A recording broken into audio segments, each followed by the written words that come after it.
এটা সুসজ্জিত শক্তিশালী সৈনিকৰ দল অবিহনে আজিলৈকে পৃথিৱীত কোনো ৰজাই কোনো এখন যুদ্ধ জয়ী হ'ব পৰা নাই, ইতিহাস নাই। এই কথাটো এইকাৰণে ক'লো যে কংগ্ৰেছৰ নৱনিৰ্বাচিত সভাপতি গৌৰৱ গগৈ ডাঙৰীয়াও ঢাল তৰোৱাল নোহোৱা নিধিৰাম চৰ্দাৰৰ দৰে হ'ব নেকি?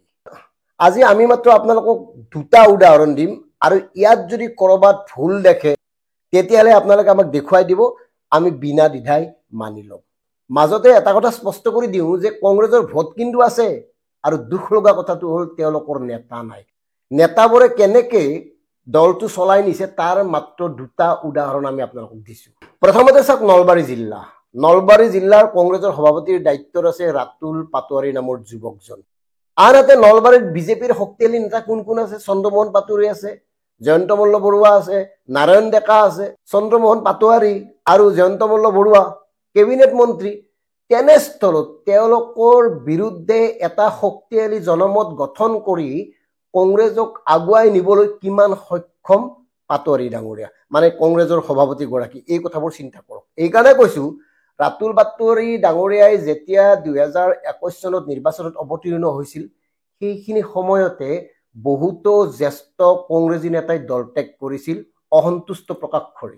আনকি মণ্ডলৰ সভাপতি পৰ্যায়ৰ নেতাইও পদত্যাগ কৰিছিল। সেই লোকসকলক ঘূৰাই আনিব পাৰিবনে বা ঘূৰি আহিবনে? আৰু এটা কথা মন কৰক, ভাৰতীয় জনতা পাৰ্টীয়ে 16 বা 21 চৰকাৰ গঠন কৰাৰ আগে পিছে বহুতো কংগ্ৰেছীয়ে ভাৰতীয় জনতা পাৰ্টীত যোগদান কৰিছে। ইতিমধ্যে লুজাৰ হৈ আছে। কংগ্ৰেছ দলটো যে নেতাৰ ফালৰ পৰা লুজাৰ হৈ আছে তাত তিলমান সন্দেহ নাই। এতিয়া কেনেকে ইয়াক পুনৰ নিৰ্মাণ কৰিব? গৌৰৱ গগৈৰ নামটো প্ৰচাৰ চলাই নে কাৰ্যক্ষেত্ৰত সকলোবোৰ কৌশল প্ৰয়োগ কৰি? আমি আগতেও কৈছোঁ, নলবাৰী জিলাত নতুনকৈ গঠন হোৱা টিহু সমষ্টিত মণ্ডল পৰ্যায়ৰ বুথ পৰ্যায়ৰ কমিটি গঠন কৰিব পৰা নাই। বুথ কমিটি এখনো গঠন কৰি কংগ্ৰেছ কৰ্মীসকলক উলিয়াই আনিব নোৱাৰাটো কাৰ ব্যৰ্থতা?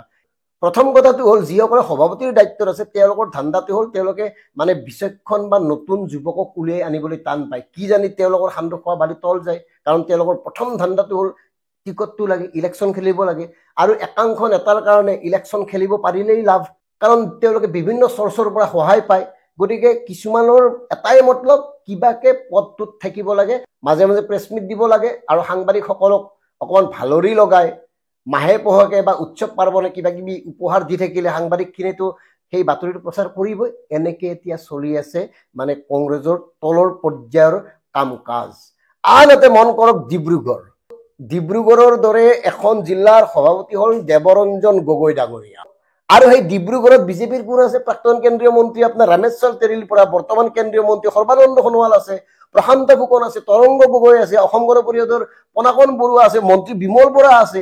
গতিকে এইসকল লোকৰ বিৰুদ্ধে শক্তিশালীভাৱে জনমত গঠন কৰি কংগ্ৰেছ দলটোক শক্তিশালী ৰূপে গঢ়িবলৈ এখেতৰ সামৰ্থ্য আছে নে দক্ষতাই আছে?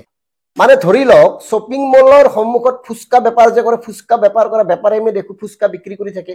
সেই ফুচকা বেপাৰীয়ে যদি শ্বপিং মলৰ মালিকৰ লগত প্ৰতিদ্বন্দ্বিতাত অংশগ্ৰহণ কৰিবলৈ যায়, সম্ভৱ নেকি? কিবা কোনো ফালৰ পৰা মিলিব নেকি? এনেকুৱাই ঘটি থকা নাই নে জিলা পৰ্যায়সমূহত? গতিকে গৌৰৱ গগৈ ডাঙৰীয়াই এই কথাবোৰ লক্ষ্য কৰা উচিত। নহ'লে গৌৰৱ গগৈ ডাঙৰীয়াৰ অৱস্থা কিন্তু নিধিৰাম চৰ্দাৰ হ'ব, ঢাল তৰোৱাল নোহোৱা। ডিব্ৰুগড় আৰু নলবাৰী জিলা দুখনক উদাহৰণ হিচাপে তুলি ধৰিলোঁ। মাজতে আৰু এটা কথা কৈছোঁ, ডিব্ৰুগড়ত পৱন সিং ঘাটোৱাৰ জ্যেষ্ঠ কংগ্ৰেছী এজন শক্তিশালী নেতা আছিল, কিন্তু তেওঁক পৰাজয় কৰাৰ কাৰণে কংগ্ৰেছৰে জ্যেষ্ঠ নেতাসকলে যেতিয়া তেওঁৰ বিৰুদ্ধে প্ৰচাৰ চলাব, আৰু কি আশা কৰিব? গতিকে এনেকে নচলিব, এনেকে নহ'ব। মানে এনেই চিঞৰ বাখৰ আস্ফালন কৰিব পাৰিব, কিন্তু ফলাফল শূন্য হ'ব যদিহে এই বিষয়বোৰ গুৰুত্ব দিয়া নহয়।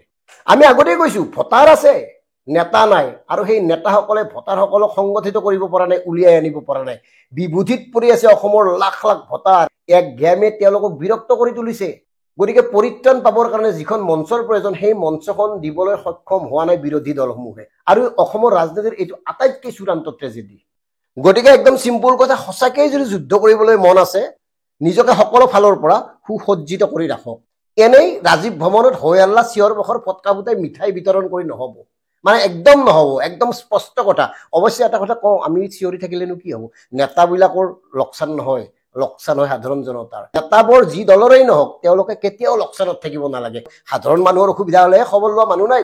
গতিকে আমি শেষত এটা কথাই কওঁ, গৌৰৱ গগৈ ডাঙৰীয়াৰ প্ৰতি অসমৰ সাধাৰণ জনতাৰ যি বিশ্বাস স্থাপন হৈছে, যি আস্থা প্ৰকাশ কৰিছে সেই আস্থা আৰু বিশ্বাসক আধাৰ কৰি লৈ কংগ্ৰেছৰ তৃণমূল পৰ্যায়ৰ লোকসকলে যুদ্ধংদেহী মনোভাৱেৰে কামবোৰ কৰি যোৱা উচিত। কেৱল টিভিৰ সন্মুখত নেতাৰ কাষত থিয় হৈ দল কৰিব নোৱাৰে, একদম স্পষ্ট কথা।